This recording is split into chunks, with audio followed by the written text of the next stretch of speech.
Zerutik ikusita, Bizkaiko itsasaldea paisaia liluragarriz josia ageri zaigu, eta bere historiak guztiz maitemintzen gaitu. Burdinaren trinkotasunak, itsaslabarrek, hondartzek eta portuek elikatu dute bere izaera.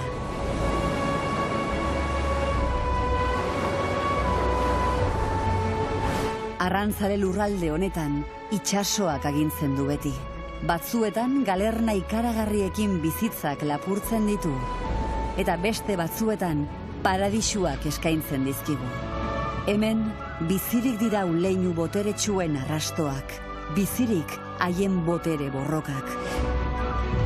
Baita gure kultura, geure artista eta gure usadioi diegun maitasunak ere.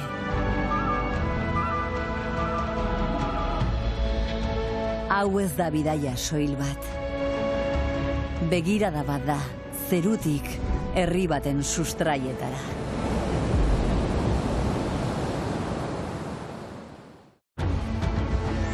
Euskal Herria, lurralde magikoa.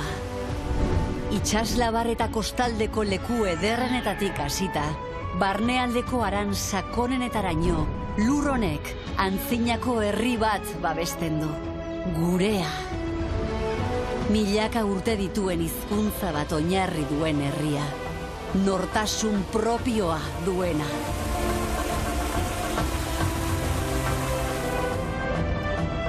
Haizeak garamatza, musikarekin batera, mitoz eta kondairaz betetako paisaietan barrena, egan. Eta garena, izan ginena, eta izango garena ikusiko dugu. Hau da gure bidaiaren arima, Euskal Herria egan.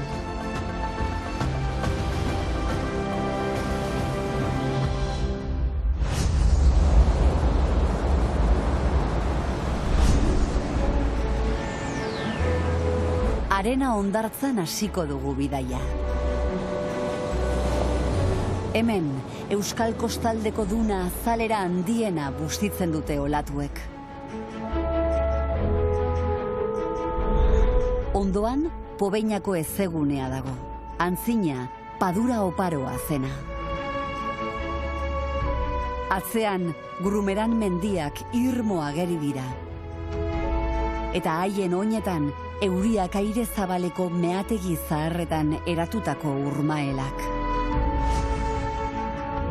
Denbora luzez, mendi horietako burdinak gorriz tindatu zituen Barbadun ibaiaren urak. Haren ibilguak zauri ireki bat zirudien itsasora iristean sendatzen zena. Gaur, gotorleku petrokimiko bat gailentzen da paisaian, bere almena eta dorreekin eta ia zerua urratzeraino altxatzen diren tximiniekin. Ia 1000 pertsonak dihardute lanean, Espainiar estatuko findegirik handiena den honetan.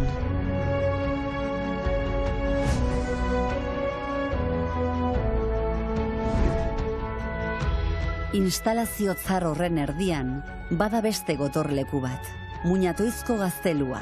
Gartzia Salazar familia zen haren jabea, eta Bizkaiko jaunaren gandik oinordetzan jaso zituen Grumerango meategien ondasunak. Burdinaren gaineko zerga eta bidesarien negozio handia. Erdiarotik, mineral horren Bizkaiko zamaleku nagusia oso gertu zegoen, San Martingo portuan. Asturias, Kantabria, Lapurdi, Gipuzkoa eta Bizkaiko burdinoletara eramaten zuten burdina.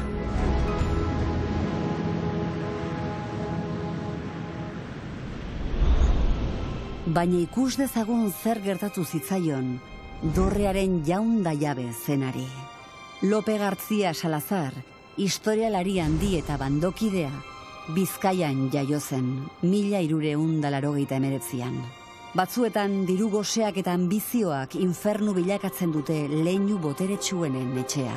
Lope Gartzia Salazarrek etxetik bota zuen seme bat, eta honek mendekuz dorretxe honetan giltzapetu zuen 5 urtez, Lopek jada 70 urte zituela.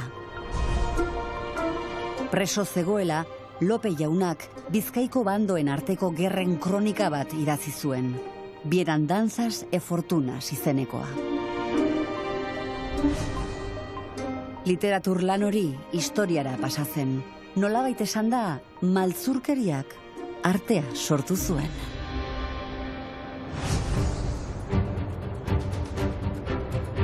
Trianoko mendietan murgilduko gara. Euskal Herriko aire zabaleko mehatzaritzaren abentura epiko eta arriskutsua ezagutzeko. Harrizulatzaileen lana funtsezkoa zen mehatzaritzan. Burdin zainera iritsi aurretik, arroka zulatu behartzen eta zulo horretan lehergai kartutxo bat sartu. Lan latza zen, izan ere eskuz egiten zen, eta harrizulatzaileek punteria eta indarra beharrezkoak zituzten.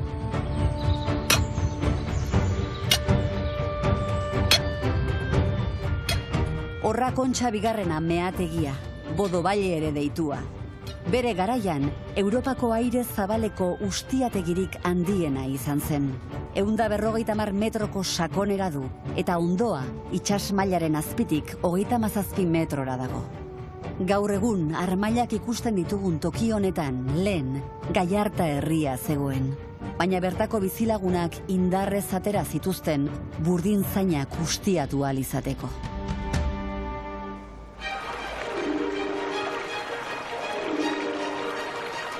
Barbadun ibaiak Elpobaleko presara garamatza.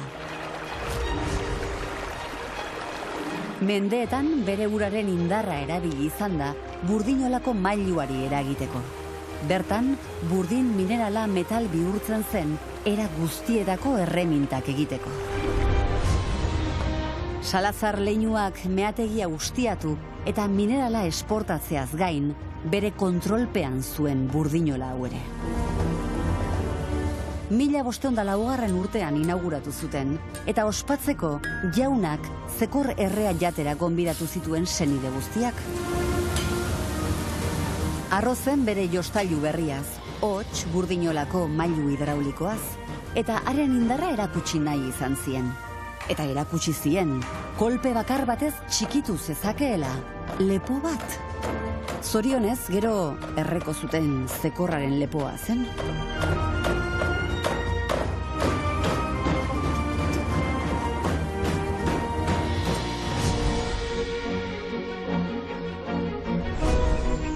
Baina itzul gaitezen 19. mendearen azken herenetik mendi horietan egin zen mehatzarizara. Lur azpitik burdin mineraleko zain luze bat iristen zen honaino. 25 kilometrotik gorakoa, gero itsaspean desagertzen zena. Zain hori ustiatzeko bota zituzten Zugaztieta izenari, izana ematen zioten gaztainondoak eta aritzak. Haien zurarekin meategiak abetu, finkatu eta mehatzari familien lehen etxeak eraiki zituzten. Denbora joan da, eta gaur egun urak estaltzen ditu inguru hau ilargi paisaia bihurtu zuten orbainak.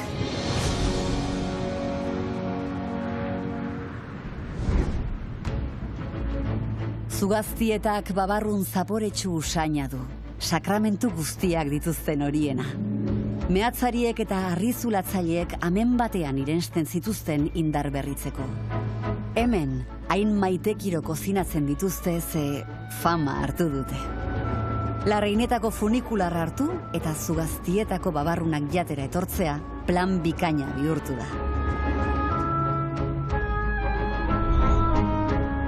Arnasa hartu, aireratu eta luzero lurmuturreko baterietatik jaistean Bilboko superportuko instalazioak aurkituko ditugu.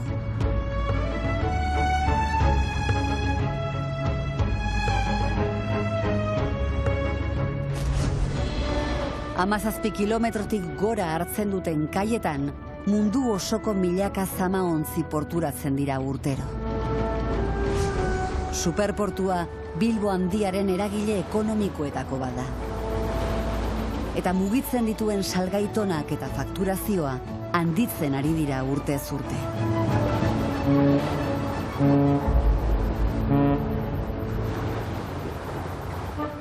Serantes mendian gora goaz. Bertako defentsa gotorlekuetatik Abrako trafiko guztia zaintzen zen. Serantesko gotorlekua 1880an eraikia, pentagono formako babes hobi batek inguratzen du. 6.800 metro karratu izatera iritsi zen. Urtero Pazko astelenean, ezkerraldeko bizilagunak onaino igotzen dira mokotxeguneko erromeria edo kornitesko erromeria tradizionala ospatzera. Serantes mendiaren gailurrean, 452 metroko altueran, karlista den lekuko izan zen dorrea dago. Bertatik, Bizkaiko lurraldearen zati handi bat ikusten da. Santurtzik, herriko bihotzean, portuan, egiten digu ongi etorria. Bertan dirautea inguratuta, arrantza tradizioaren ondarrak, arrantzaleen kofradiaren ondoan, atzekin jaten diren sardina erreen usainak inguratuta.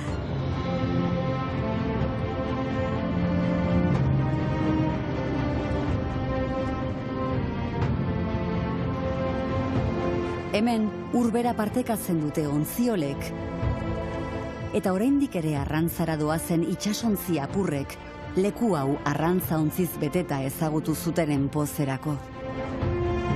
Horien parean, kirol portuan amarratuta, aisialdirako ontziak, Santurtzik izan duen aldaketaren erakusgarri dira. Sardina saltzaileak, sardina freskue oiuka, Bilbora zioa zen bidean, Oriol jauregia topatuko dugu. Abrako badiaren gaineko talaia zarrean, estilo ingeleseko jauregi ikusgarri hau dugu zain. Urkixoko markesak eraikitzeko enkargua egin zion Severino Atxukarro Bilboko zabalgunearen aitari. Meategien ustiapenarekin eta burdingintzarekin aberastu ziren familiek, euren goraldi ekonomikoa erakutsi nahi izan zuten honelako jauregiekin. Gero, eskuinalderako jauzia egin zuten.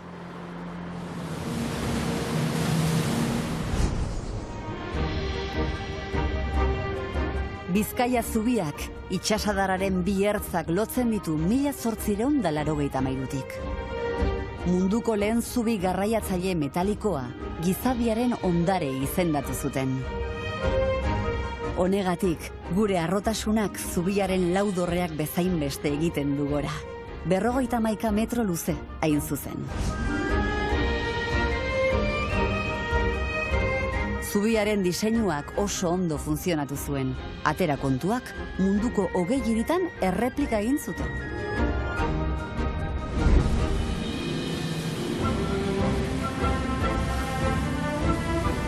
Portugalete, Erdi Aroko hiribildu noblea, Maria Diaz Arokoak fundatu zuen 1322an. Hiri komertziala izateko bokazio argiarekin sortua, Bilborekin lehiatzera iritsi zen. Izan ere, Portugaleten burdin minerala zuten bizibide. Baita bertan ekoizten zen txakolina ere. Horregatik Portugaleteri hiri jarrileroa deitzen zaio. Tabernek txakolina jarra edo pitxerretan zerbitzatzen zutelako. Portugaleteko goialdean, Andra Maria Basilika gotiko monumentala dago. 1500 urtean eraikia. Haren kokalekua dela eta, azken karlistadan, Basilikaren dorrea etxaien kainoien jomuga bihurtu zen.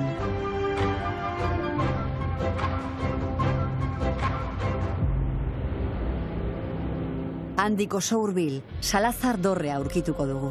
Lope Gartzia Salazar semeetako batek muñatuizko gazteluan giltzapetu zuen historialari eta bandokidea dorre honetan hil zen. 1476an izan zen, beste seme batek pozoituta.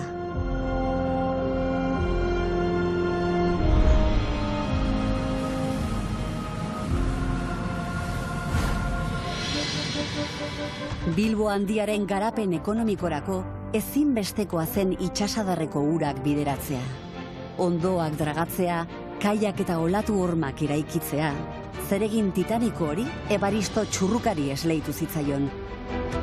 1904an amaitu zuen 27 urteko lanaren ondoren.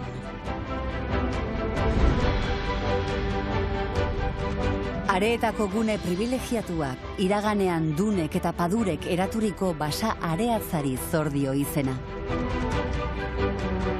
Merkatari buru argi batek, Maximo Agirre jaunak, paradisu bat irudikatu zuen leku honetan Bilboko burgesen gozagarri. Padurak erosi, lehortu eta etxe bizitzak eraiki zituen. Maximok bere bizitzako negozioa egin zuen eta are eta bizitegi hiria jaio zen. Geroago, 1884an, inguruko muino txiki bateko lurrak jarri ziren salgai. Ikuspegi poetikoz, Resurrekzion Maria Azkue idazle eta filologoak neguri deitu zion muino horri. Neguko uri. Bete-betean asmatu zuen, neguri udako bizileku izatetik, neguko jauretxe ere izatera igaro zen. Getxoko auzo esklusibo honetan, Bizkaiko handikiek beren txaletak eta jauregiak eraiki zituzten, hainbeste miresten zuten arkitektura britaniarraren antzera. Etxeko leihoetatik, ibaiaren beste aldean, euren mehatze ustiategiak, ontziolak eta industria siderurgikoa ikuska zitzaketen. Gaur kirolportua dute pare-parean. Itsasontzi handiak porturatzen dira Getxoko kaian. Eredu ekonomikoaren aldaketak paisaia ere eraldatu du.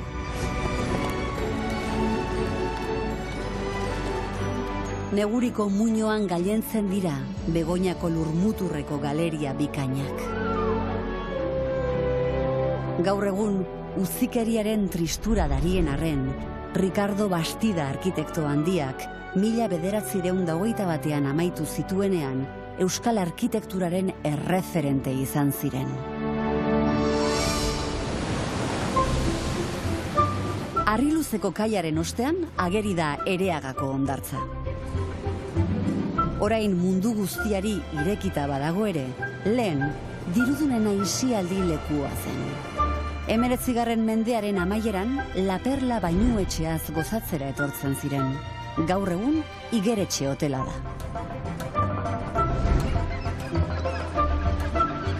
Algortako portu zaharrean dagoeneko ez da arrantzalerik bizi arrantzaleen etxeetan, baina Greziako uarte txikien argitasuna izaten jarraitzen dute. Bertan kalerik kale ibiltzea, plazer txiki handia da.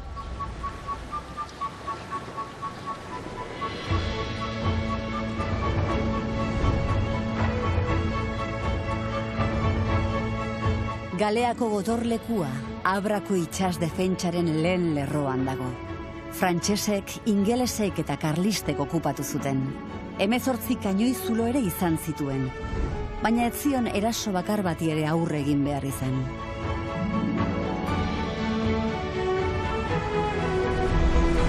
Itsaslabarretako itsaslaminen kantuek gatibu gauzkate.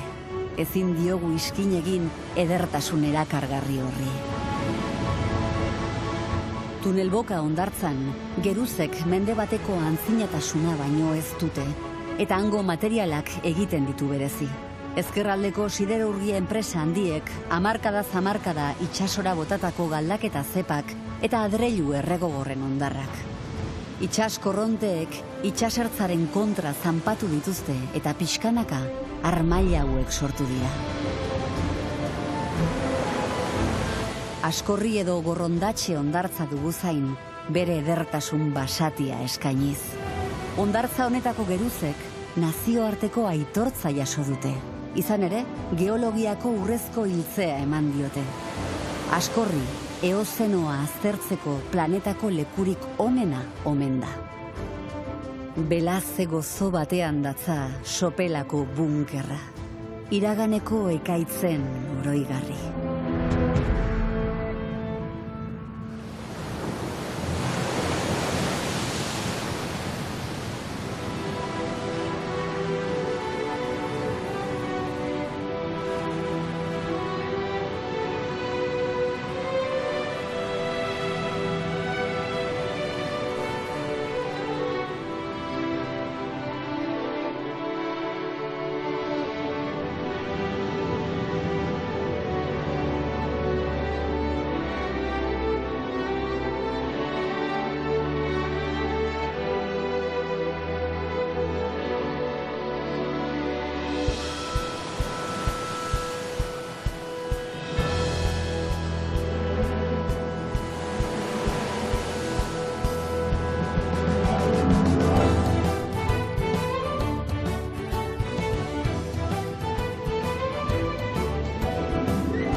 hodeiak daude itxasoan txalupak, zapatak guztiz guztiak, gorputz osoa dardarka. Neguko eguraldia dago eta uda oraintxe hasi da, trumboiak sumatzen dira itxasertze honetan.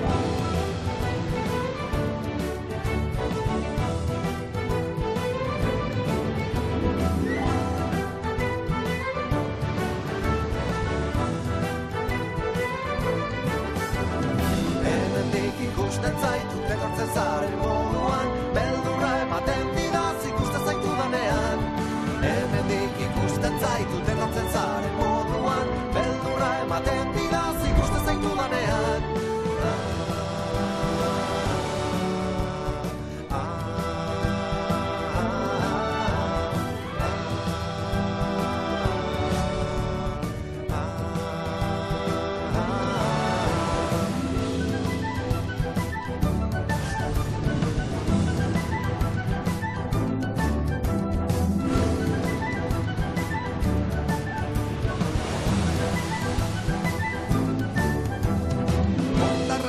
Eta nago noa txukundu beharra, gotik behera buztia uriaren errua da. Haizeak erakusten digu bere indar guztia, tximistak marrazkiak dira ekaitzen bakar da behar.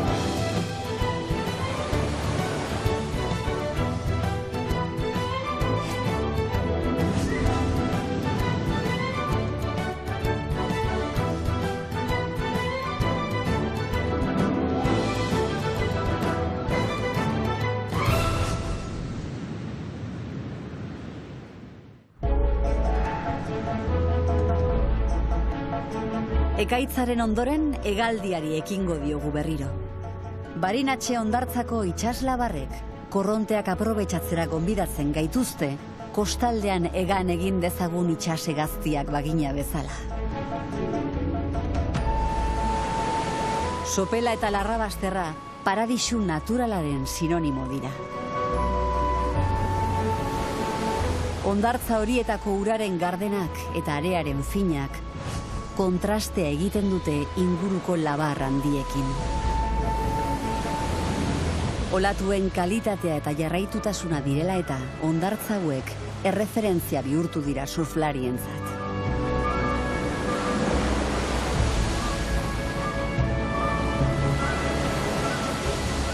Iritsi da Toles Angeluarren kapera sistinoa ezagutzeko unea.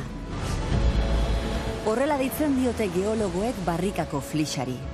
Tolesdura horiek duela 80 milioi urte sortu ziren, Europako eta Afrikako plaka tektonikoek talka egin zutenean. Barrika eta bertako Muriola hondartza utzi eta Plentziako badian sartuko gara. Plentzian, Butroe ibaiaren bokalea, ainguraleku naturala da bertako bizilagunen ontzientzat. Mendeetan zehar Plentziak ubera utzi du nabigazioan. Kapitain, pilotu eta kontramaisu apartak irten dira bertatik. Gaur egun udaletxea dagoen lekuan, erdiaroan ontziola bat zegoen.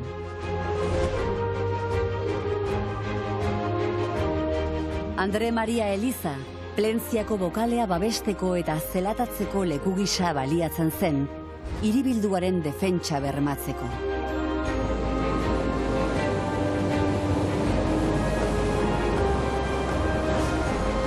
Herriko harribitxietako bat da bertako areatza itzela.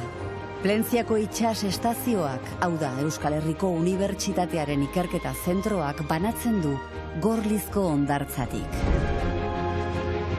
Gorlizko areatzan itsas erietxearen eraikin historikoa gailentzen da. 1919an ireki zuten. Bilbo pertsona tuberkuloso gehien zituen Europako hirietako bat zenean. Areiltza doktoreak ideia iraultzaile bat izan zuen. Gaxorik zeuden umeak, itsas brisarekin, eguzki bainuekin eta aire zabaleko ariketarekin sendatzea. Gurasoen gandik urrun, etxe modukoa izan zen haientzat erietxea. Bagoaz Gorliztik begirada ostertzean jarrita, Hego Euskal Herriko itsasargirik altuenera, Bilao Lurmuturrera. Argi izpiaren iturria itsas mailatik 165 metrora dago eta barkuak itsasoan barrena 40 kilometroan gidatzen ditu. Bilao lurmuturrak itsasoa ebakitzen du eta gogorarazten digu gaur argia dagoen lekuan lehen iluntasuna zegoela. Bigarren Mundu Gerraren ondoren, Frankoren erregimena aliatuen inbasioaren beldur zen. Tunelez lotutako bunkerrak eta bateriak eraikitzeko agindua eman zuen, eta bortxazko lanak egitera kondenatutako preso errepublikanoek zulatu zituzten horiek guztiak. Bilao lurmuturraren alboan, olatuek zigortutako uarte babesgabe bat dago. Bilao uartea edo Fraidearen uartea ere esaten diotena. Hala esaten zaio, zenbaitzuek fraidetzan bat ikusten dutelako. Baina bada itsasoan murgildutako herensuge bat ikusten duenik ere. Edonola ere, urpekaritza egiteko kostaldeko lekurik onenetako bada.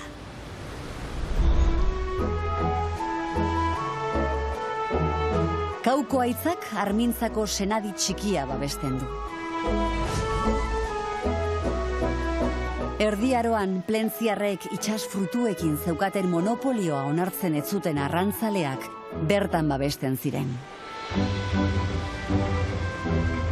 Portu horretan, iraganean, itsaskia barra-barra salerosten zen, eta kaietan otarrainak aukeratzeko aztegi ugari zeuden. Gaur egun Armintzan ez da arrantza jarduera handirik nabari. Baina bere hondartza arrokatsuen erakarmenak eta flixaren edertasun ilunak bere horretan diraute.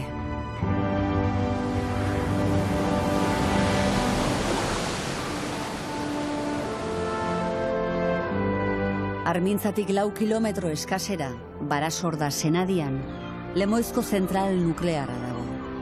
Inoiz martxan jarri etzen erraldoia. 1971an hasi ziren eraikitzen, Hego Euskal Herriko kostaldea nuklearizatzeko plan baten baitan. Uranio erradioaktiboa erreaktoreetara irister zegoela, agintariek azken unean geldiarazte erabaki zuten. Ordudanik Barasorda senadian datzan mustrotzar hori, abandonuak erabat jandu. Diotenez, Bizkaiko lekurik onena da otarrainak arrantzatzeko.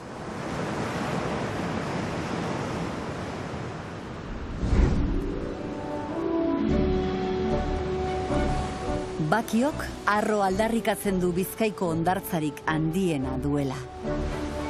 Area fineko kilometro bat baino gehiago du eta olatuen etorria amaigabea dela eta surflarientzako elkargunea da.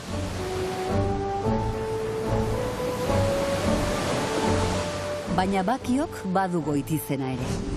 Habana txikia. Gaztetan Kubara emigratu zuten indianoei halakoa iruditzen zitzaien 19. mendearen amaieran. Aberats itzuli zirenak bertan eraiki zituzten euren jauregiak. Ziotenez, bertako klima Karibeko uhartekoaren tankerakoa zen. Klima hori dela medio, Bakion, itsasoaren eta mendiaren arteko ezkontzaren fruitua ardo paregabe bat da. Horregatik da Bizkaiko txakolinaren hiriburua.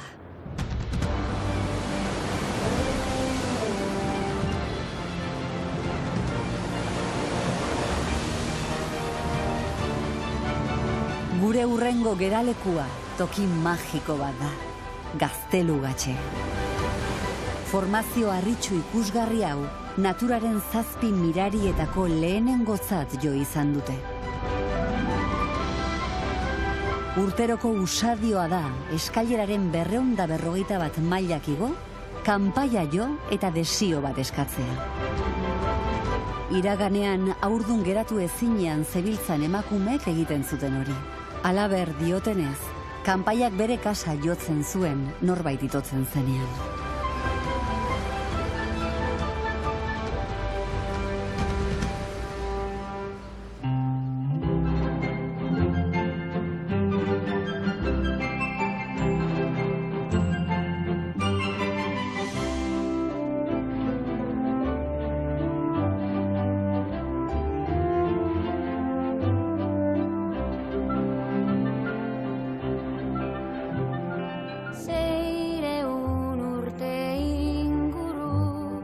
kostaldean zen gertatu.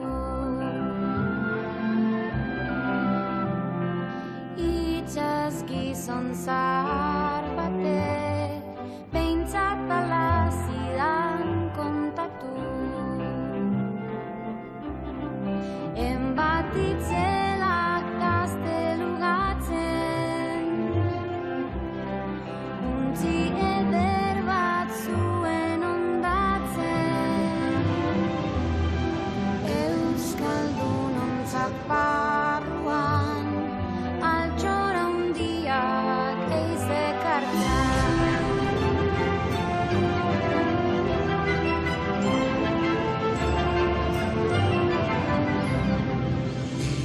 Iazudako goiz baten eguzkiaren lehen printzez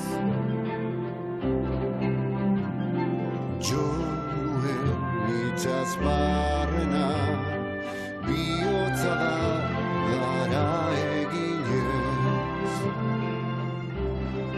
Murgildu nintzen urgardenetan harakatu giare aitzetan, zegoen tinkaturik goroldioak ez da irik.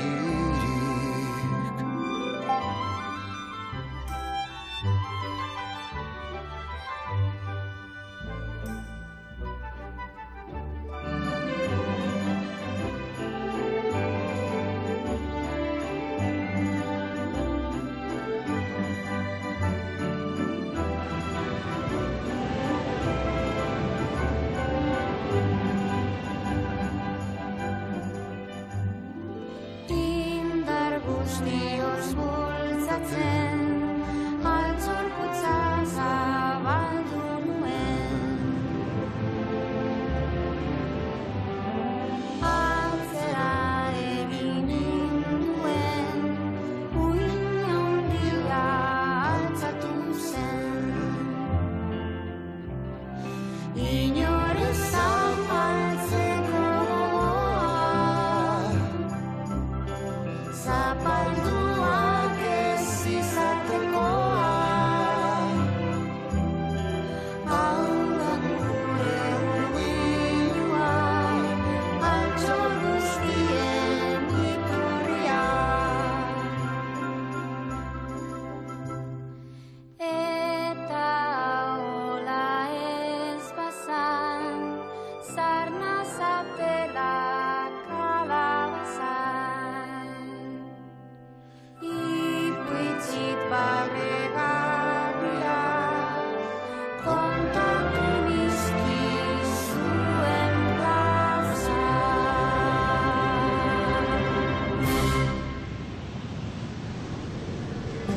Matxitxako lurmuturra, Hego Euskal Herrian iparralderen dagoen puntua da. 1927ko martxoan, gudu baten gertaleku izan zen. Eusko itsas gudarosteko 4 bou edo bakaila ontzi, kainoi zornituta, Kanarias gurutza ontziaren kontra, flota frankistaren barkurik indartsuenaren aurka borrokatu ziren. 39 gudari hil ziren bataila zeharo desorekatu hartan. Haien balentria martxoko lehen igandean omentzen da.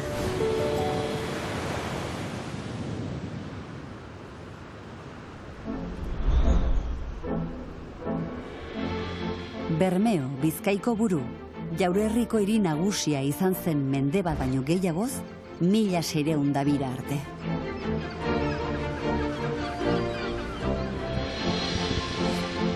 Bermeoko portuak 1000 urteko historia du. Arrantza ontziak hemendik abiatzen ziren bisigu eta sardintzarbila, eta traineruak berriz baleak harrapatzera. Gure burdina preziatua eta gaztelako artila ere hemendik ateratzen ziren Flandria aldera. Garai hobeak ezagutu baditu ere, Bermeoko flotak indartsu jarraitzen du. 30 arrantza ontzi ditu guztira. Kontserba enpresa handiak ere herriaren nortasunaren zati garrantzitsua dira. Portuan dauden eraikinen artean, bada bat bereziki nabarmentzen dena. Ertzilla dorrea. Gaur egun, arrantzaleen museoaren egoitza da. Ertzilatarrak tokiko leinu nagusietako bat izan ziren Erdi Aroaren amaiera aldera. Berme honetzen ez zer gertatzen haiek ez zekitenik. Familia honetan jaio zen Alonso Ertzilla, Laraukana poema epikoaren idazlea.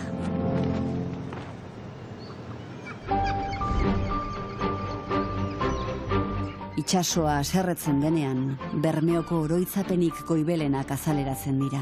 Eta bermeotarren gogoa, gau beldurgarri batera joaten da. 1912ko abuztuaren 12. Galerna ikaragarri batek kostaldea astindu zuen. Guztira 153 arrantzale hil ziren, gehienak 116 bermeotarrak. Tragediak herriko familia guztiak inarrosi zituen. Urte hartako abuzturako 80 ezkontza zeuden programatuta, baina ezin izan ziren erdiak ere ospatu. 40 emakume alargundu ziren ezkon bizitza hasi baino egun gutxi batzuk lehenago.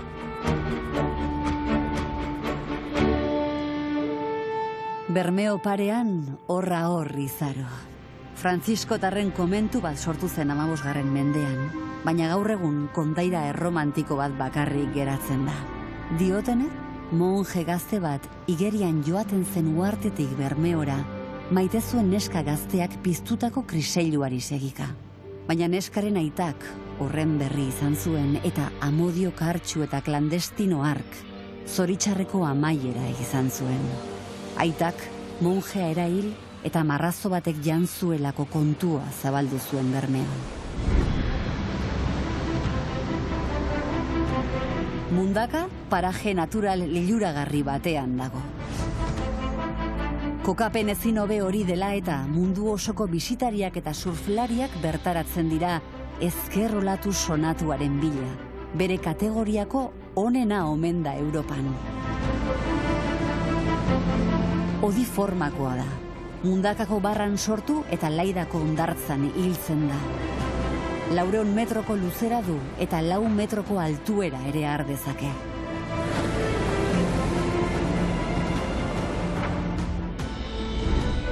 Kondairaren arabera, 9. mendean Eskoziako printzesa bat iritsi zen itsasontziz Mundakara. Handik gutxira, haurdun geratu zen. Ez zuen sekula aitortu haurra norena zen, baina ziotenez, Sugar zen aita, Mari Jainkosaren senarra. Haurrari Jaun Zuria deitu zioten, eta denborarekin Bizkaiko lehen jauna bilakatu zen.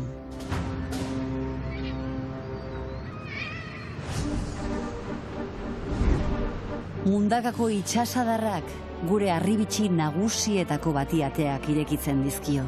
Hots, Urdaibaiko biosfera erreserbari. Paradisu honetan itsas korronteek paisaia aldakorrak marraztu eta uharteak eta dunak urgaineratzen eta urperatzen dituzte. San Pedro Atxarreko baselizatik zeinen eder ikusten dugun. Urtez urte bertan atxeden hartzen duten txori migratzaileek alaxe ikusten dute. Urdaibaiko naturbalioak eta dibertsitateak duela zenbait hamarkada eskuratu zuten biosferaren erreserba titulua. Birritan pentsatu sartu nahi duzun. Behin bertan zaudela, ez duzuta hemendik aldegin nahi izango.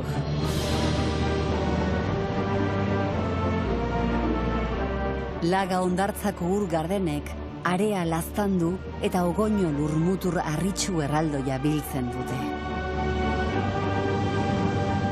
Harritzar honen tontorrerainoko bidea, baso eta labarretatik barrena doa, eta amaierako zatian Kantauri itsasoaren bistarik onenetakoak izango ditugu sari. Elantxobeko arrantzaleak bertako talaiaraino igotzen ziren ostertza begiztatzeko balea bila.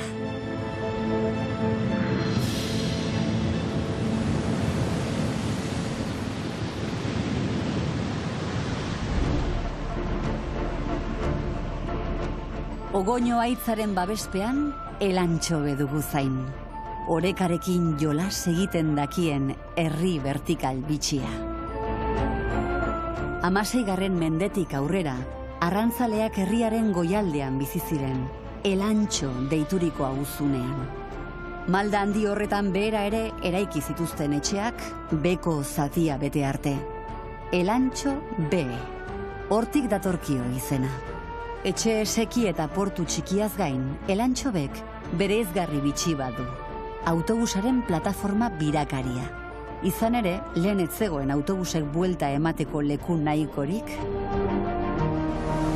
Aurrera jarraituko dugu Natxituko itsas labarretik barrena, Ea ibaiaren bokaleraino.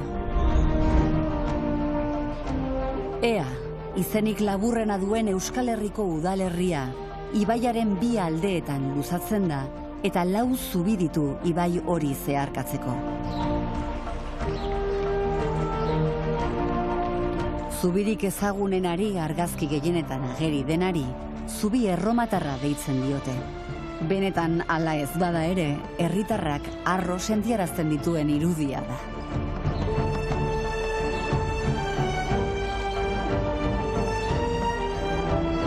Ibaiaren bi ertzetan zehar, etxe tradizionalak eta etxezar neoklasiko bikainak ikusiko ditugu.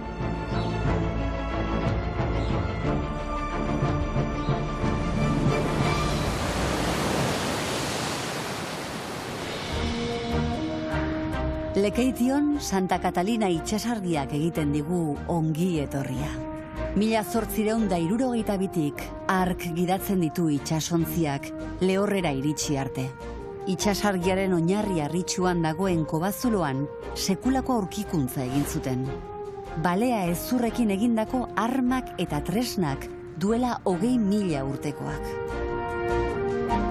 Itsasargiaren ondoan Santa Catalina baselizak itsasoratzen diren marinelen bideari behatzen dio.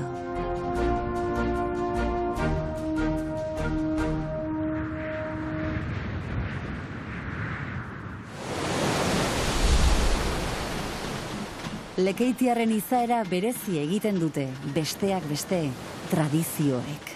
Batez ere, 15. mendeko tradizio batek, kaxarrankak. Jatorrian, arrantzaleen kofradiaren ondasunen eta agirien kaxa leku aldatzean zetzan. Etxezain izateari utziko zionaren etxetik, etxezain berriaren etxera. Urteekin ekitaldi hori solemneagoa eta estimatuagoa bihurtu da lekeitiarrentzat.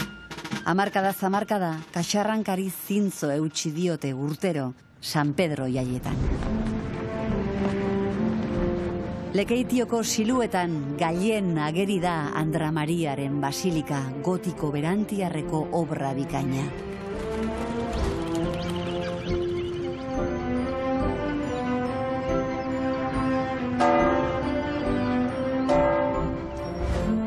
Tenpluaren barrualdean dirdir egiten du aldare nagusiko erretaulak.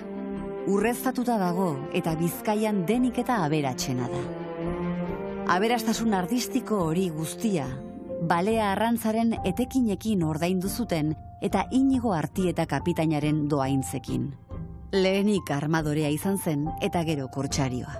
Akaso uste izango zuen doaintzekin barkatuko zitzaizkiola beste herrialde batzuetako ontziei eginiko erasoak.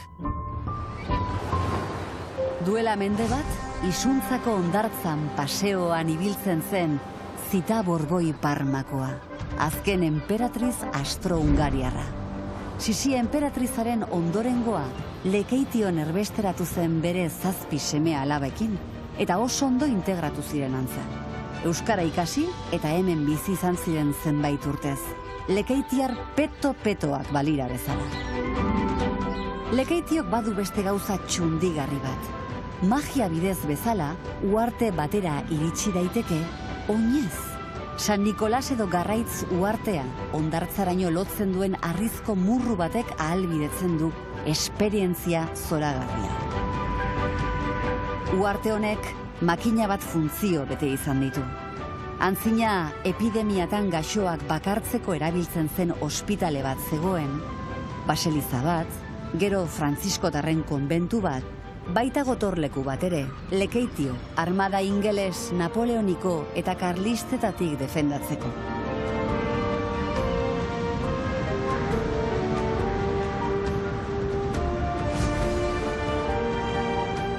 Ondarroara iritsi gara. Bizkaiko kostaldeak Gipuzkoarekin muga egiten duen herrira. Portuak euskal kostaldean harrapaketa gehien dituena izanik, herriko ekonomiaren sostengu izaten jarraitzen du. Metalezko pasabide honek ere badu zer kontatua. 1927an eraiki zuten eta birakaria zen itsasontziak igaro ahal izateko. Txakur txiki zubia deitzen diote. 5 zentimo ordaindu behar baitziren zubia zeharkatzeko. Barnealdeko Burdinoletako burdina kai honetara iristen zen Artibai ibaian behera, eta Somorrostroko minerala aldiz Burdinola haietaraino eroaten zen ibaian gora. Konbentzio gerran, Frantziako armadak hiribildua erre zuen. Erretzen eraikin bakarrenetako bat Andra Mariaren eliza gotikoa izan zen. Harrizko plataforma sendo baten gainean eraikita dago eta zaindari oso bereziak ditu. Kortxeleko mamuak, Flandriar borgoinar estiloko eskultura multzoa.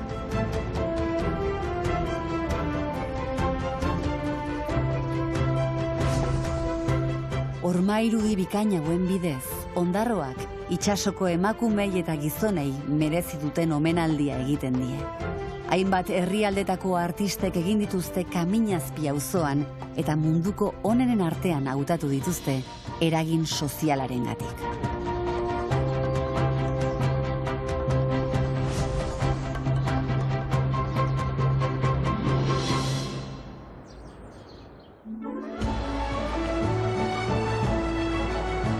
Izan zirelako gara. Beraz, inoiz ez da berandu haien lana eskertzeko. Egunez eguneko egina ala, txikia itxuraz, itzela egiaz. Bizkaiko kostaldean zehar egin dugun bidaia honetatik, gugan daramatzagu mehatzarien kemena eta arrantzaleen alegin neka ezina. Begietan hiltzatuta geratu zaigu itsaslabarren eta itsasargien ederra. Gure bihotzean bizirik jarraituko dute, bertako biztanleen arima elikatu eta nortasuna taxutu duen kostalde ederronen irudiak.